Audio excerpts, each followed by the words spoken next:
Good evening. Welcome to the Tuesday, April 12th, Glens Falls Common Council meeting. My name is Jim Clark. I'm the councilman at large. I'm sitting in for Mayor Collins this evening.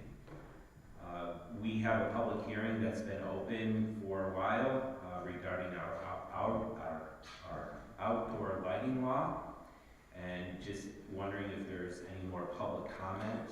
If there isn't, we'll close this meeting and move to our general common council. All right, hearing none, we'll close the public hearing on the outdoor lighting law and move right to our council meeting. Councilman Donahue, would you please lead us in the Pledge of Allegiance? Pledge allegiance to the flag of the United States of America and to the republic for which it stands, one nation, under God, indivisible, with liberty and justice for all.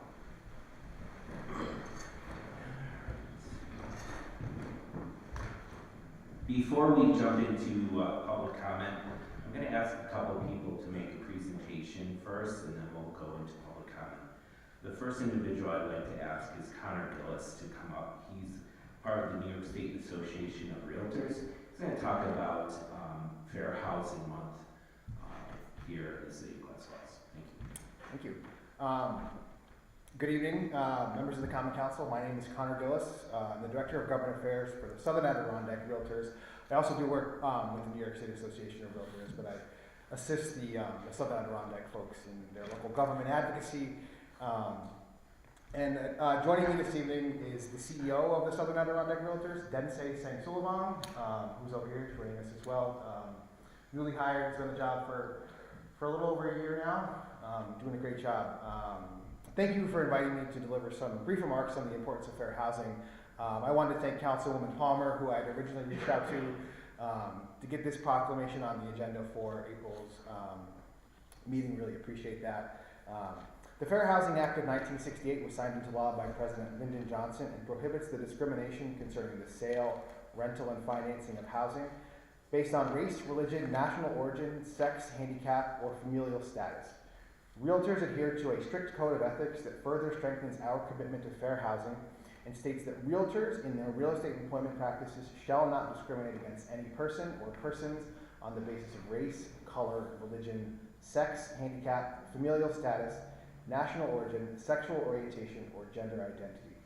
The Fair Housing Proclamation you have before you tonight coincides with Fair Housing Month, which happens in April, like I mentioned, and ensures that the city of Glens Falls supports the ideals of the Fair Housing Act. And on behalf of the association, I want to thank you for supporting it. Switching gears, I want to briefly discuss how the Southern Adirondack Realtors can work together with the city of Glens Falls. Our association has over 500 members, many living in the city of Glens Falls, but also the territory includes all of Warren County, Northern Washington and Saratoga counties, and Southern Essex County. Please do not hesitate to reach out to the association if anyone on the council has questions on a real estate related issue, or if you're looking to gather some more information.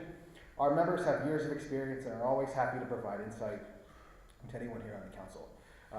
Please let us know if there are vacancies on any of the city's volunteer boards or commissions and opportunities for other volunteer work that our members can partake in. Finally, if you have any issues that you want to bring to our attention, please don't hesitate to reach out to myself, to Densei, any of our members on board. We're happy to help and assist in any way in providing data, information for you guys, anything that you may need. So thank you again for including this proclamation on the agenda. Thank you all. Have a great night. Thank you.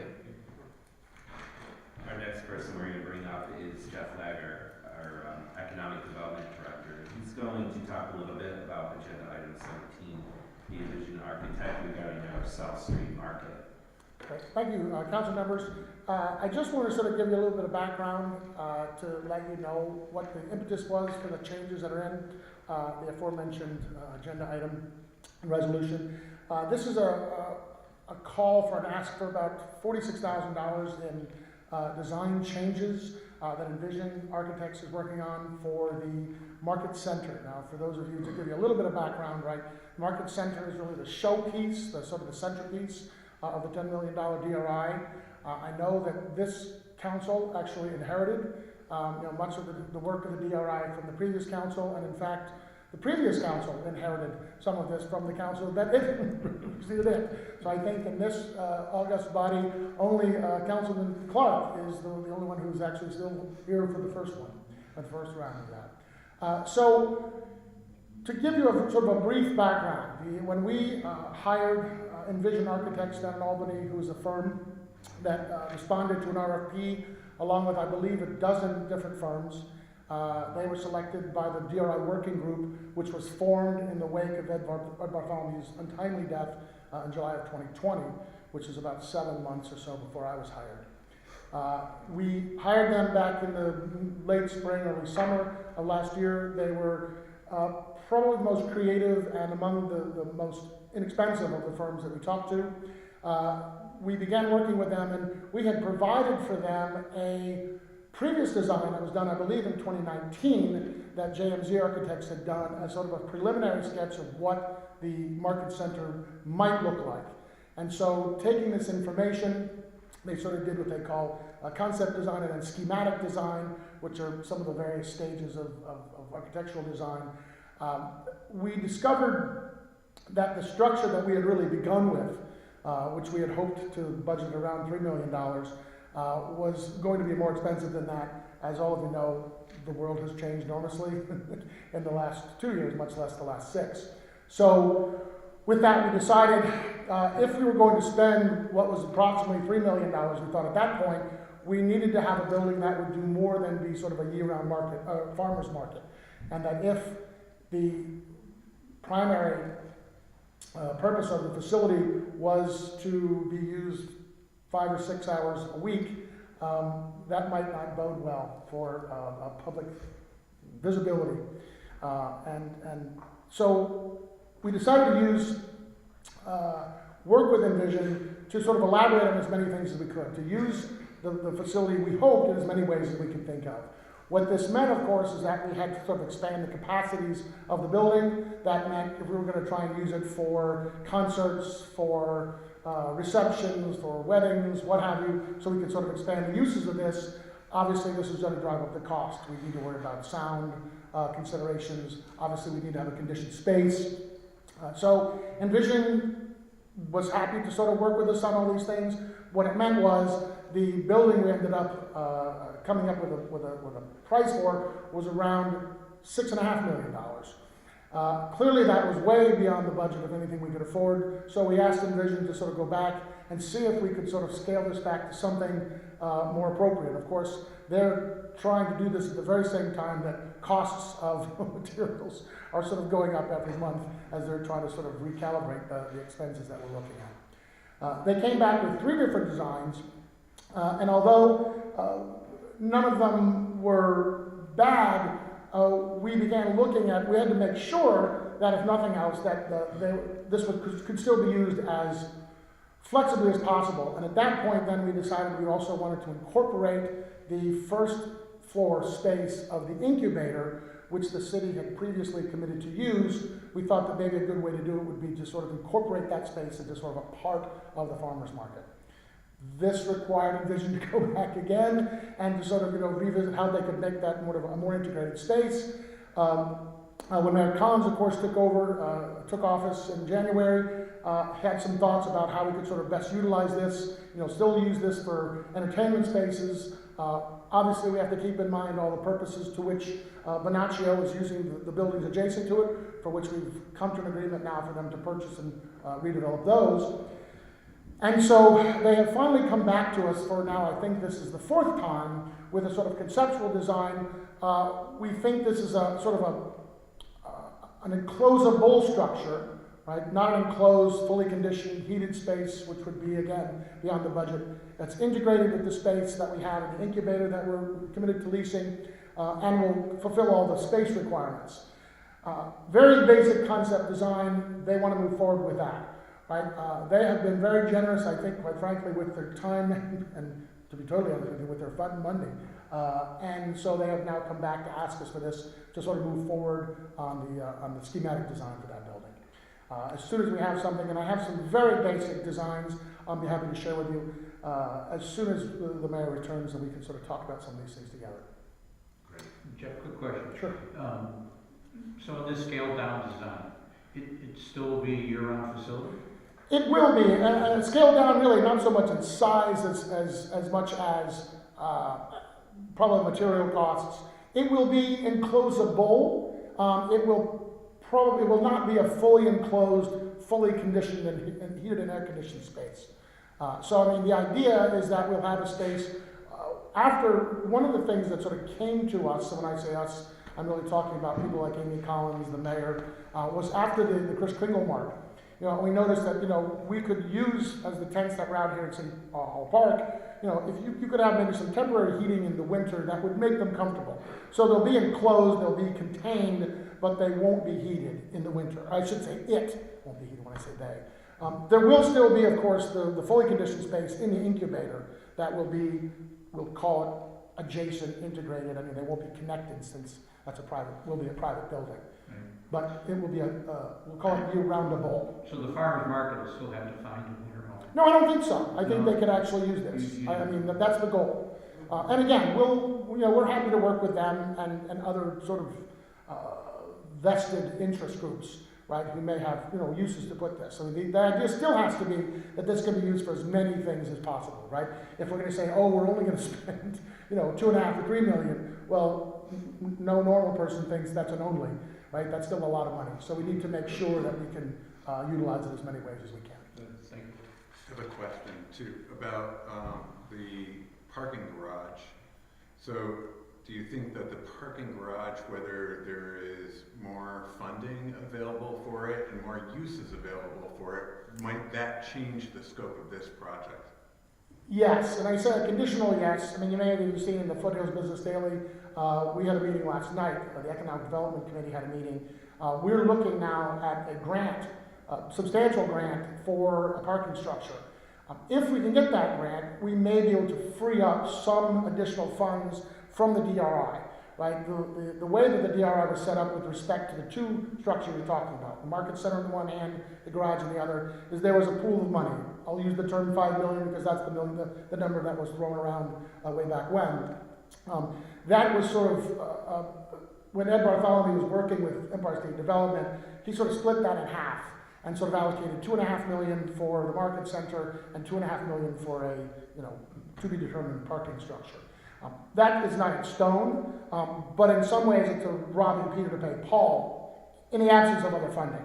Right? So what we're really looking at now is if we need some additional funding from that, we have it available when I say we, the city. That said, you're taking it from another project that needs to be done, and unless you can fill that bucket with some other money, that's going to have to be filled elsewhere. Anyone else have any more questions? Jeff, appreciate your time. Sure, thank you. All right, we're open up the public comment. If anyone has anything to say, we're all ears. Okay, now we'll go to committee reports. Councilman Donovan, any reports? No. All right. Councilman Lander. Labor and Management met, in fact, just before this meeting tonight. We had a discussion with the fire chief because the fire department contract is coming up. Chief Schrammel provided us with a look at a spreadsheet so we could see the cost of the fire department and take a look at what potentially might be coming down the road once we meet with the union. Those negotiations can open up starting May 1st, and we'll be scheduling meetings thereafter to meet with the fire department. Great, thank you. Councilwoman Potter. The Recreation Committee met yesterday.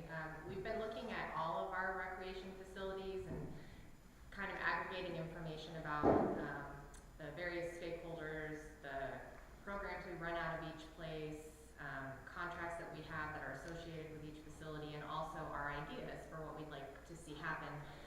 Yesterday we kind of honed in on two different ideas, and we had Mayor Hall came and talked to us about some ideas he has for the tennis and swim club. He has a separate committee that had already been formed, and he plans to attend a conference in April and then start meeting with that committee in May to work on the tennis and Swim Club, that he was just kind of updating us on some ideas for wildlife preservation, educational opportunities, wetland preserves, things like that. And then we also met with Jim Murphy regarding a dog park in the city, and that's been an ongoing effort. So we're still kind of in brainstorming mode, but we talked about Howlands Cove as a potential site, and we're going to continue to investigate the possibilities, but I think we would like to see that happen in the city. The Building and Codes Committee will be meeting before the next council meeting on April 26th, and we are continuing to work on our department restructuring, our building inspections and permitting program. So that's where we are. We'll be joined by Ed Larkin, our consultant from Labella. Great, thank you. Councilman Lab. I've got two. The Technology Committee met on April 6th.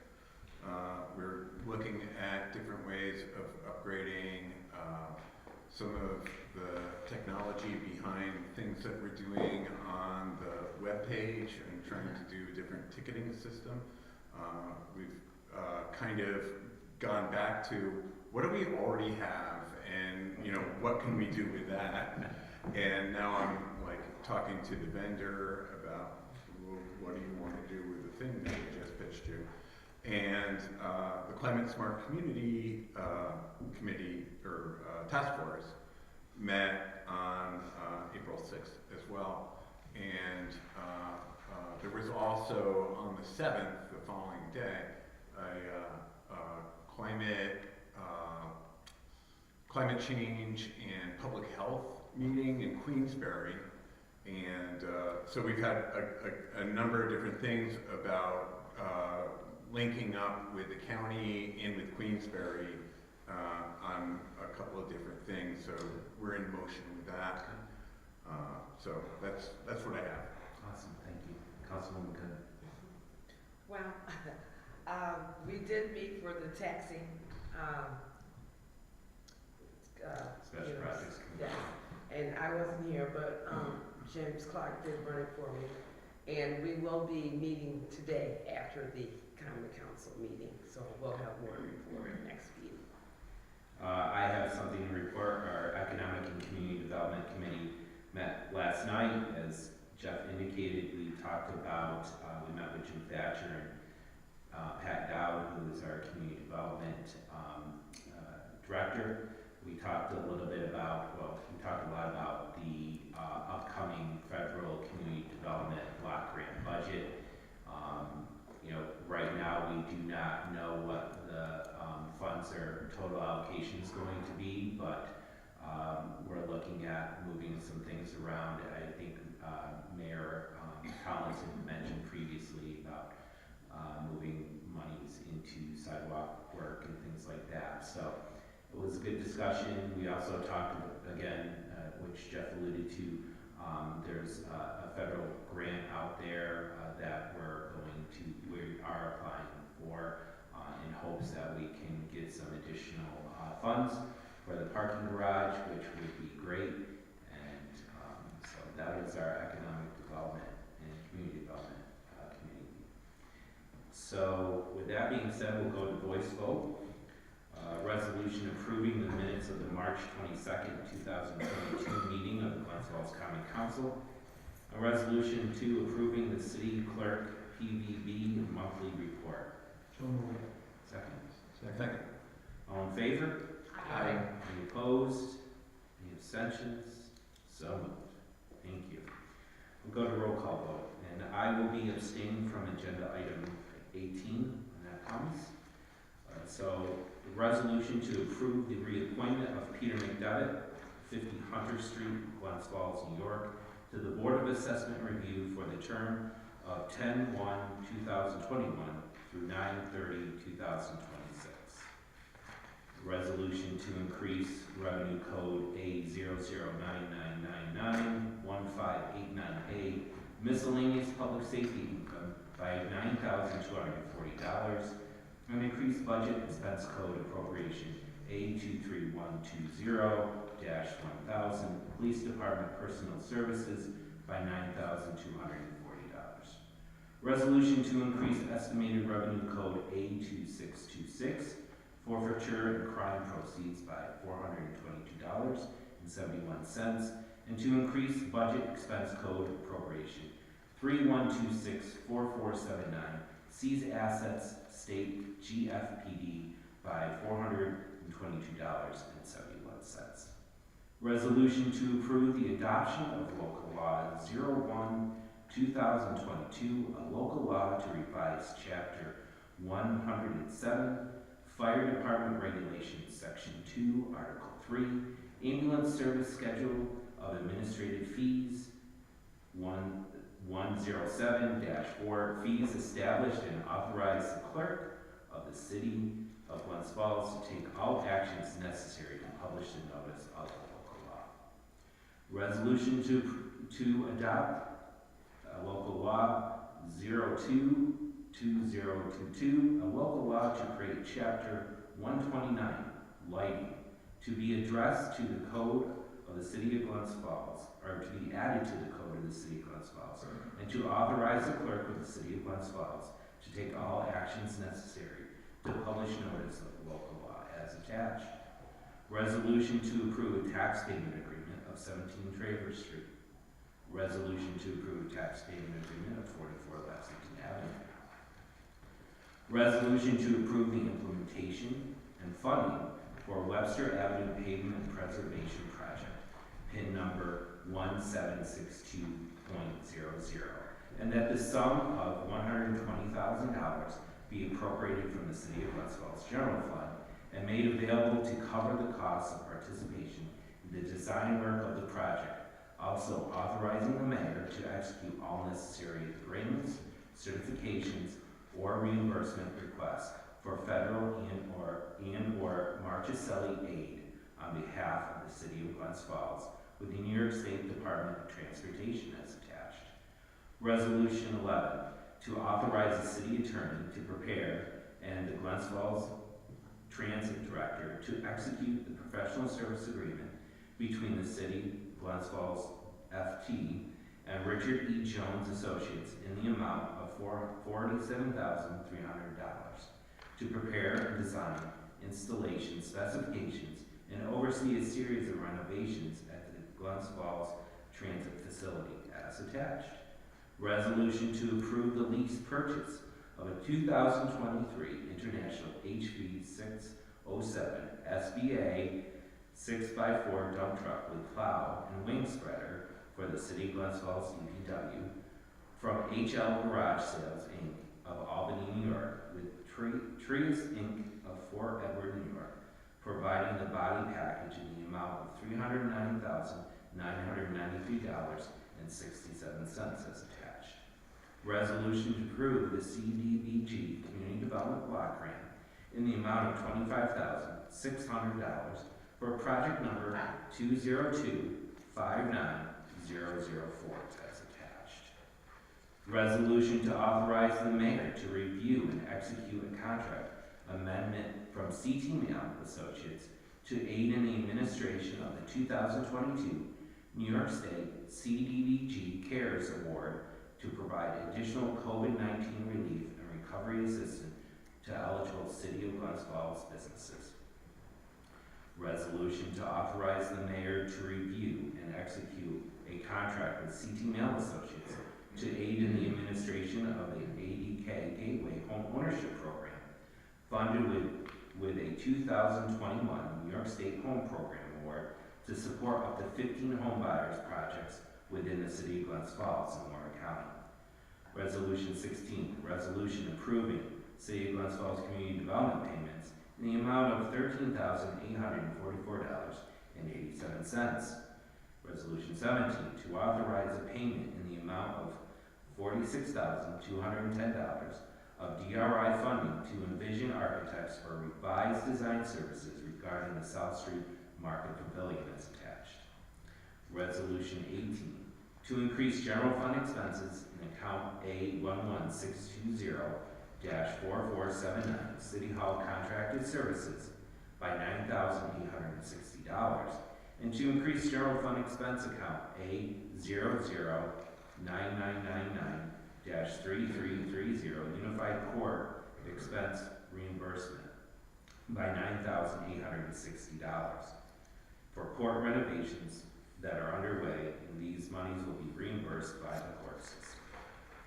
Resolution 19, to authorize the creation of a city independent redistricting rules and task force for the year of 2022 as attached.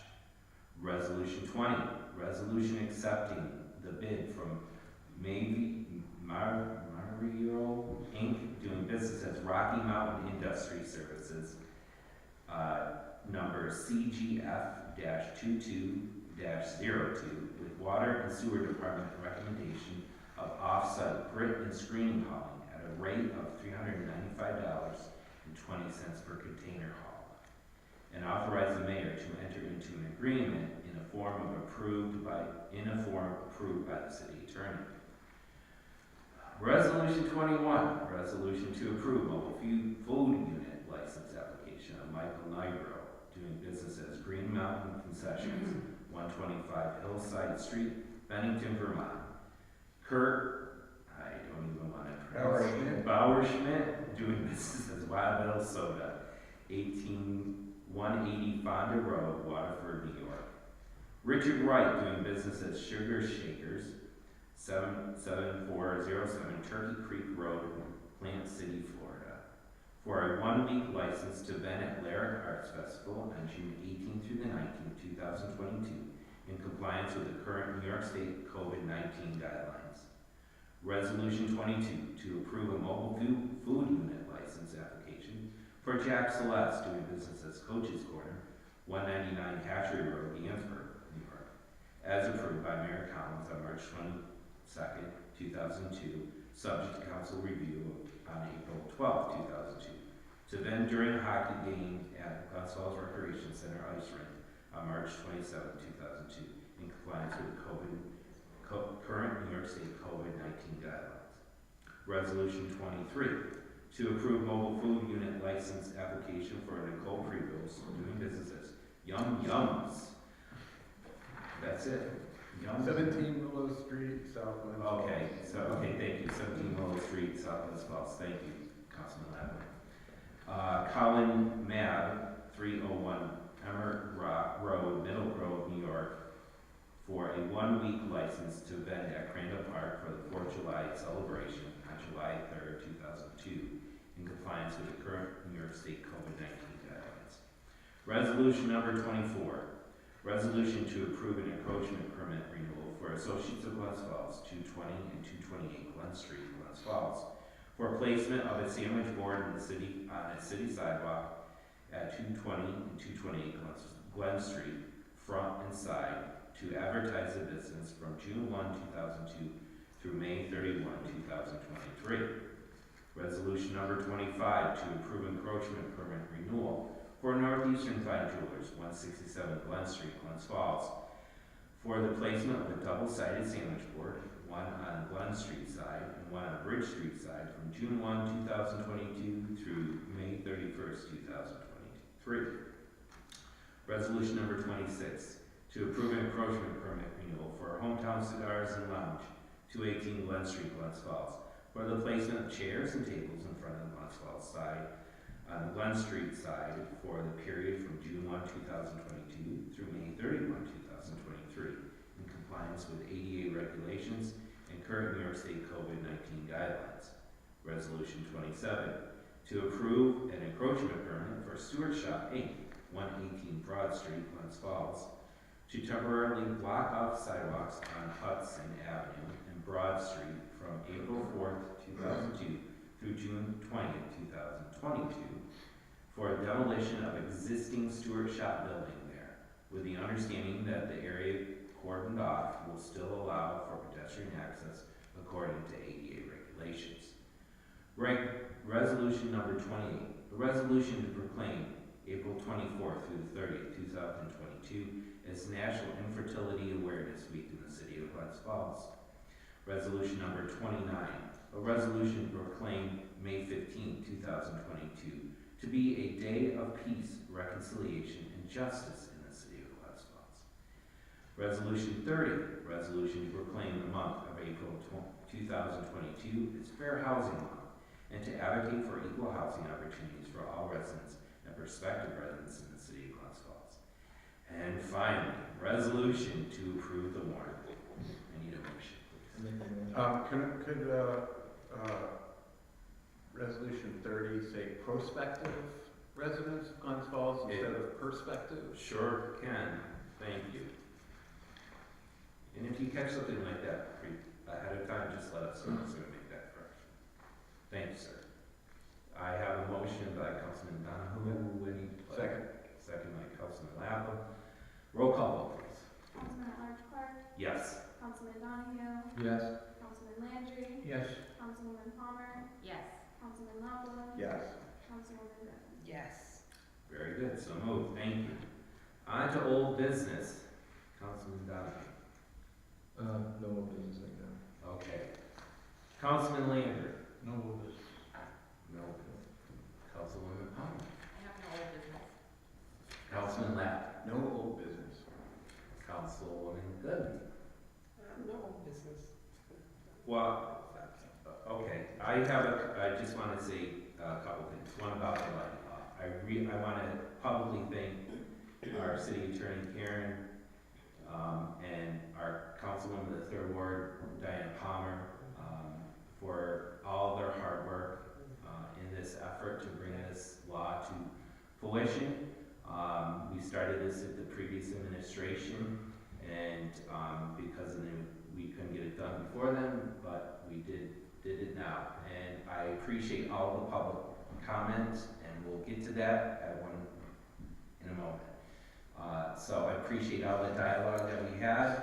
I think it's a better law for it. And I think the job of this body is when we see something that negatively impacts our residents of the city, we have a job, our duty and responsibility to address it. So I appreciate all the hard work you guys did, and for the council members, the new council members that were on board. So I thank you very much. And I also want to thank the council members too for their appointments to our redistricting task force. That they will start meeting very shortly. Those will be public meetings. They will be live streamed thanks to Peter, and we will, thanks to Zoe, we'll have minutes of them as well. It's going to be a couple quick months that they have to make a proposal to present to the council, but this group of individuals that has been appointed, I have no doubt are up to that task.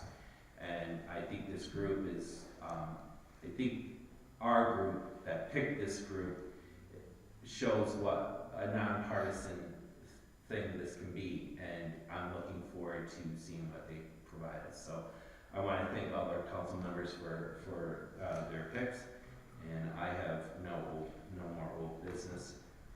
New business, Councilman Donahue. No, at this time. Okay, Councilman Lander. I had a conversation today with the 2nd Ward Supervisor, Warren County Supervisor Peter McDevitt, in regards to a resolution that's about to be passed this Thursday by the board in regards to a pilot program to allow and take a look at what the use of e-bikes and electric scooters might mean to the bike trail. And I'm concerned about that. I'm glad it's only a pilot program. Back in the late 90s when they were building the bike trail, I happened to be a county supervisor, and all we were really hoping for it to be is a place where people on bicycles and people could walk through the city. And the bike trail now has evolved into be something much more than that. And in fact, here in the city, it's the alternative to some of our sidewalk problems. It's how people in the 2nd Ward kind of get around. It's only so wide, and that's the problem with it. I think as you start trying to add more vehicle traffic, if you want to call it that. Now, there's a plus side to this, because the reason that this was being brought up is that there are a couple companies in Lake George Village that would like to rent these. And listen, if you're on an e-bike, it's a whole different trip. to Glens Falls than it is on It Bellevue, really isn't. right? Do you have an e-bike? I've ridden an e-bike, Okay, Yes. I have one. right, And I think that anything that you do on an e-bike, you can do on a bike. I have a road bike too.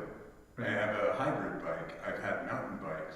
right, I think that it was Peter McDivitt's, yeah, the thing that I read from him was of somebody who's never been on one. And that he is fear-mongering out of something. And I've seen people on bikes that ride the bikes on the bike trail at like 40 miles an hour. well, I don't disagree with that, and that- And these bikes, so this is what this is for this, if people don't know what these e-bikes are, they're throttled, this is class 2 e-bikes at 20 miles an hour, Right. which means they're running slower than most of the people riding bikes when Right. they're coming down hills. right. So this seems to be like, let's be afraid of something before we ever get data.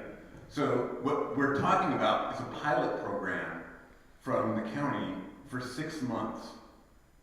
So why not take the pilot program for 6 months, and if we see a problem, then do something, rather than think that we're gonna have a problem because we're afraid of something that we haven't used before. And I don't disagree with that. Part of my problem with this thing is twofold. One, it doesn't just include e-bikes.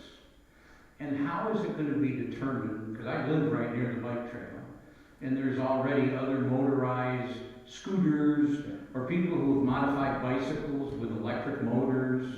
So How is that gonna be? New York State Department of Transportation is already kind of figuring out what we're doing with the e-bikes. Right. So why is the county sticking their nose in? Well, they're not. That's what I'm saying to you. Well, this is the way that I see when I'm reading what Peter has to say. Right. And I'm only talking. And I think that having a pilot program is a really smart way to go. I said that in my initial thing. I'm Okay. glad this is only a pilot program. I just think that it's got a lot of wide open space for this to all of a sudden become an anything motorized thing on the bike trail. I don't feel like that's the case. Right. You're welcome to that opinion. I don't have any trouble with that. Okay, well, I mean, let's put it this way. There's people who walk their dogs on the bike trail. Right. But it's expressly forbidden. So we could have expressly forbidden e-bikes and then people riding e-bikes on them. And there's people who are riding motorcycles on them already. Right. Are we gonna make it into? All right, can we, Okay. I appreciate you wanting to interject, but it's Councilman Landry's Yep. time.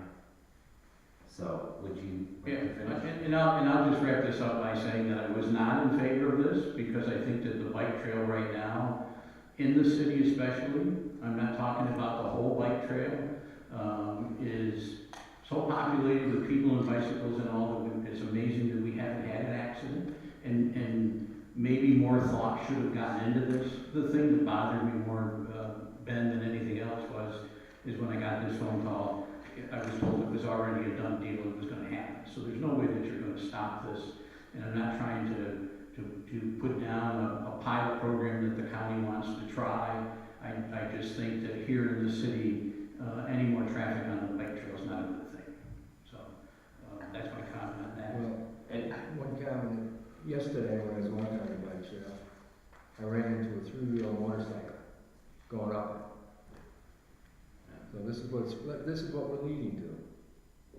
Well, this is a good discussion to have, and we should talk to our county supervisors that represent us on the county board and have a discussion with them. So, we can do that. Do you have any more? Any more? No, okay. Councilwoman Pop. I will be holding a third ward community forum tomorrow night with third ward supervisor Claudia Bramer. It'll be in the third ward at 499 Glen Street at 6:30. We will be, we often invite either city or county employees or staff to join us so our constituents can meet the people who provide our services. So we'll be joined tomorrow by our city assessor. Oh, good. Awesome. Thank you. Councilman Lavin. I have a couple of things to say, which is probably not surprising. So, out of the past 10 years, I have a heat map that I'll share with you of the accidents that are bike accidents reported to the police from 2011 till current, or 2021, that's where the data went off. It's not skewed towards the bike trail. That might be shocking to you. You know what it's skewed towards is every place that there's motor vehicle traffic through the city. We have, as a council, passed a resolution to honor complete streets, as the state has said it and as the federal government has said it. And we're not doing it. We are not taking pedestrians and bicyclists into consideration when we're redoing streets. We're simply not doing it. When we tried to do a demonstration project and the Board of Public Safety said you need to get insurance, even though Glens Falls is a complete streets community. So I agree with you that I don't want to see people getting mangled.